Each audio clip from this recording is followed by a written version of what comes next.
We'll see how we get on. But I do think that's an interesting point, Count Corla, because I think the fact that there are maybe less people offering on this debate and people aren't taking their allocated time is actual fact not a reflection of the fact that this isn't an important issue or that this is a controversial issue.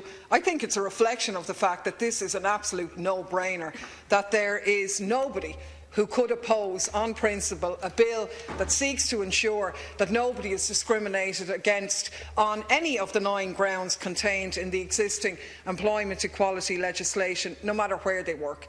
That's really all that this is about. It's entirely in keeping with the overwhelming and resounding result on the same-sex marriage issue earlier this year. And the reality is that, as it stands, the exemption in section 37(1) of the existing Employment Equality Act has been described by the INTO and others, deputies here and so on, as a threat to LGBT teachers and having a silencing effect on them in terms of preventing them from talking openly about their lives, their partners, their sexual orientation and so on. But it's not just about LGBT people, and it's actually not a million miles away from the Eileen Flynn case and the fact that that woman was dismissed from her employment in a school for not being married to the parent of her child. And there most definitely needs to be an amendment of this section, and it needs to be done before September of next year in order to secure the rights of teachers, doctors, nurses, anybody who works in our services sectors, because it isn't just an LGBT issue, although that's obviously an important part of it. I mean, similarly, teachers who, for example, like myself, would be not a teacher, but I am an atheist, who would be an atheist, similarly feels that the existing legislation prevents them from speaking out about their beliefs. And while it may not have been ever officially invoked to fire a teacher or deny them a promotion, undoubtedly, as other deputies have said, it has acted as a chilling effect and it needs to change. And for that reason, I'm very happy to support the bill. I note that the Socialist Party have said in correspondence that they're open to amendments at committee stage in terms of any potential conflicts with the Constitution and so on. I think that's important, and I welcome that, because what goes on in a private organisation in its own ranks is obviously one thing.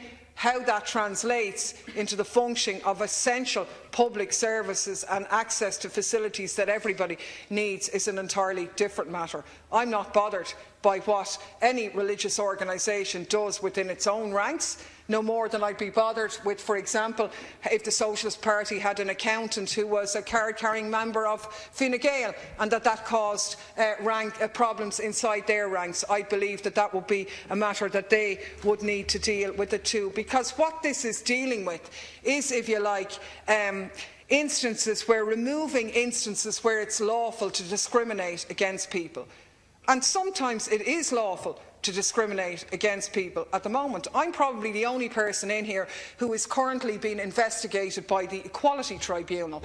And the reason why I'm being investigated is that a member of the public contacted me and he had some bizarre obsession with a problem with gay people.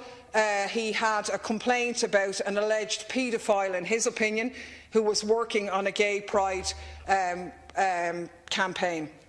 I obviously got back and told him if he was aware of any criminal activity to take that up with the Gardaí. He then went on to come out with a whole load of basically what I believe to be homophobia, and I think most people would. So I failed to represent his views, and he took a complaint against me to the Equality Tribunal on the grounds that I discriminated against him for his religious beliefs. I've no idea what his religious beliefs were, but what I said to him was that I was elected on a platform where I fully support equality for gay people, and I've no intention of promoting any views that are against that, and if he isn't happy with that, democracy means he doesn't have to vote for me. But that's currently actually being investigated by the Equality Tribunal, believe it or not. So that is la-la stuff as far as I'm concerned. But the essence of this bill, it's a bit of a digression, but is that the reason why we're discussing this and why this bill is necessary is rooted in the fact that the state abdicated its responsibility to provide access to essential public services to its citizens and handed over the running of those, be it hospitals, schools, the welfare of citizens, to the Catholic Church at the time when the state was founded. And that is the root of this scenario. The abdication has left us in a situation where 90% of primary schools have a Catholic ethos. It left us with a scenario which gave rise to the imprisonment, abuse of women in Magdalen laundries, children in residential institutions, symphysiotomy, our hypocrisy towards abortion and so on. That's the legacy of the state farming out its responsibility to religious organisations, to a private organisation with its own rules, its own laws and its own ways of doing things, which is at variance to the viewpoint of many of the state's citizens. And while I would do time to defend the rights of any citizen to advocate and promote their own religious beliefs, similarly, I would expect those people to not have that imposed on the state welfare system. And I think it's that dysfunctional relationship between the Church and state in Ireland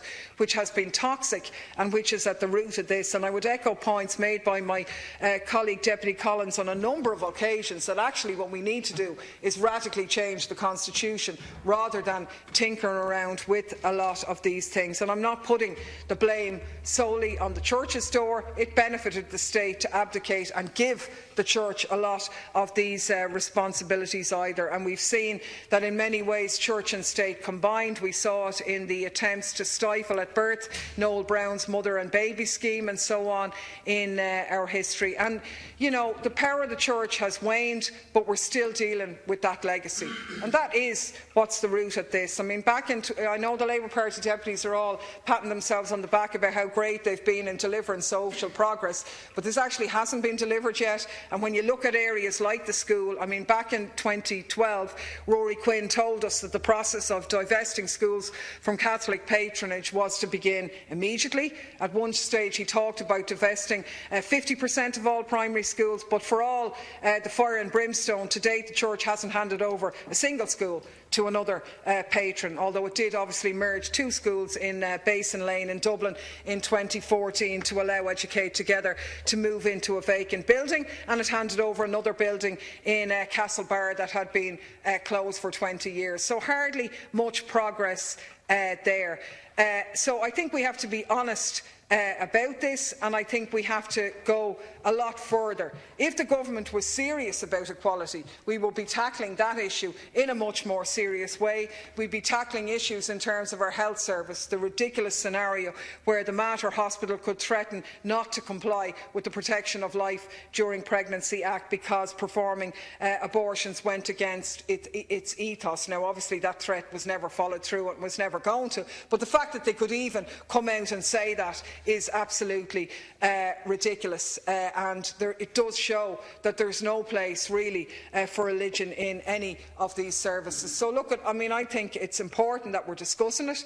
I think the ball is firmly in the government's court now to deliver on this, to end the chilling effect, to give a voice to what is clearly the wishes of the people. And I say that very firmly in the knowledge, as I said before, that if the Church wants to run a school, a hospital or whatever for itself and its followers, and it funds that, that's entirely up to them. The state should provide citizens on a secular, non-denominational basis for all essential public services that every citizen needs from the cradle to the grave. That is a much more acceptable model and one that is in keeping with the wishes of Irish citizens.